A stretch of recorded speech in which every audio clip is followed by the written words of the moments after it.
Hello everyone. ఈరోజు మనం rose పెటల్స్ని UV resin use చేసి ఫోన్ కేస్లో ప్రిజర్వ్ చేద్దాం. ఫస్ట్ ఆఫ్ ఆల్ నేను ఫోన్ కేస్ తీసుకున్నాను అండ్ యూవీ రెజిన్ యాడ్ చేస్తున్నాను.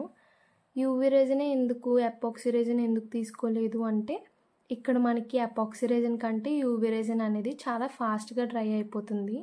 ఈ ప్రాసెస్ అనేది ఫాస్ట్గా అవ్వాలి అనుకుంటే యూవీ రెజిన్ ప్రిఫర్ చేయొచ్చు. నేను యూవీ రెజిన్ ప్రిఫర్ చేశాను. అండ్ నేను ఇక్కడ రోజ్ పెటల్స్ని చిన్నగా కట్ చేసుకొని యాడ్ చేస్తున్నాను. అండ్ మధ్యలో కూడా కొంచెం మంచి లుక్ రావడం కోసం గోల్డ్ ఫ్లేక్స్ని యాడ్ చేసుకున్నాను. అండ్ రోజ్ పెటల్స్ని రెజిన్లో ప్రిజర్వ్ చేసే ముందు డ్రై చేయాలి. ఎందుకు డ్రై చేయాలి, డైరెక్ట్గా పెట్టేయచ్చు కదా అంటే మనం డ్రై చేయకపోతే రోజ్ కలర్ అనేది రెజిన్లో యాడ్ చేసినప్పుడు ఫేడ్ అయిపోతుంది. సో ప్రిజర్వ్ చేసుకునే ముందు 7 to 8 days డ్రై చేసుకుంటే మంచిది. అందులో ఉన్న మాయిశ్చర్ అనేది పోతుంది కాబట్టి సో ఫర్దర్గా మనకి ఏం ప్రాబ్లమ్స్ రావు. అండ్ అన్నీ యాడ్ చేసుకున్న తర్వాత యూవీ లైట్ యూస్ చేసుకొని మనం డ్రై చేసుకోవడమే.